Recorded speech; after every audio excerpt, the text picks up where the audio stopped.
Hello everyone, আমি পূর্ণিমা চলে এলাম তোমাদের সাথে নতুন একটি রান্নার ভিডিও শেয়ার করতে। বিহারি স্টাইল বেসনের কারি। পেঁয়াজ কেটে নিয়েছি, লবণ হলুদ হিং দিয়ে, গরম মশলা আর জিরে গুঁড়ো আর বেসন দিয়ে পেঁয়াজগুলোর সাথে ভালোভাবে আমি অল্প পরিমাণ জল দিয়ে মেখে নেব। যতক্ষণ না পেঁয়াজগুলো একদম নরম হয়ে যাচ্ছে ততক্ষণ আমি মাখতেই থাকবো। আর দিয়ে দেবো লঙ্কা কুচি। ওদিকে কড়ায় পরিমাণ মতো তেল দিয়েছি পকোড়াগুলোকে ভেজে নেওয়ার জন্য। গোল গোল শেপে আমি পকোড়াগুলোকে দিয়ে লাল লাল করে এপাশ ওপাশ উল্টে পাল্টে ভেজে নেব। পকোড়াগুলো মিডিয়াম আঁচে ভাজতে হবে। সবগুলো পকোড়া দিয়ে দেওয়ার পর আমি পাল্টে দেব।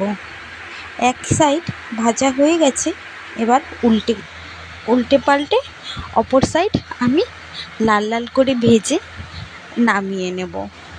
আর ওদিকে আমি একটা বেসনের পাতলা ব্যাটার তৈরি করব। এই ব্যাটারটাই বেসন কারির মেন ব্যাটার।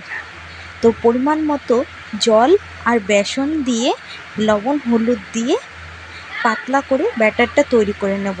মনে রাখতে হবে এই ব্যাটারটায় যেন বেসনগুলো দানা দানা না থাকে, আর পরিমাণ মতো জলও দিতে হবে। আর মশলার জন্য নিয়েছিলাম জিরে, রসুন আর 4টে কাঁচা লঙ্কা। এদিকে কড়ায় তেল গরম করে দিয়ে দিয়েছিলাম মেথি, তেজপাতা, শুকনো লঙ্কা। বেসনের কারি আমরা মিডিয়াম টু লো ফ্লেমে বানাবো। আর যে পাতলা ব্যাটারটা তৈরি করে রেখেছিলাম বেসনের, সেটা দিয়ে দিলাম। তারপর বেটে রাখা মশলাগুলো দিয়ে দিলাম। বেসনের কারিটা যাতে দলা দলা বেঁধে নিয়ে যায় তার জন্য আমাদের একটু পরপর নাড়াচাড়া করে নিতে হবে। বেসনের কারিটা যখন গাঢ় গাঢ় হয়ে যাবে ভাববেন আপনাদের বেসনের কারিটা প্রায় রেডি হয়ে গেছে। দেখুন আমি বারবার নেড়ে চেড়ে নিচ্ছি যাতে বেসনের কারিটা ফেটে দলা দলা বেঁধে না যায়। আর দই আমি একটু ফেটিয়ে দিয়ে দিয়েছিলাম, আর দই দেওয়ার সাথে সাথে মিলিয়েও নিচ্ছি।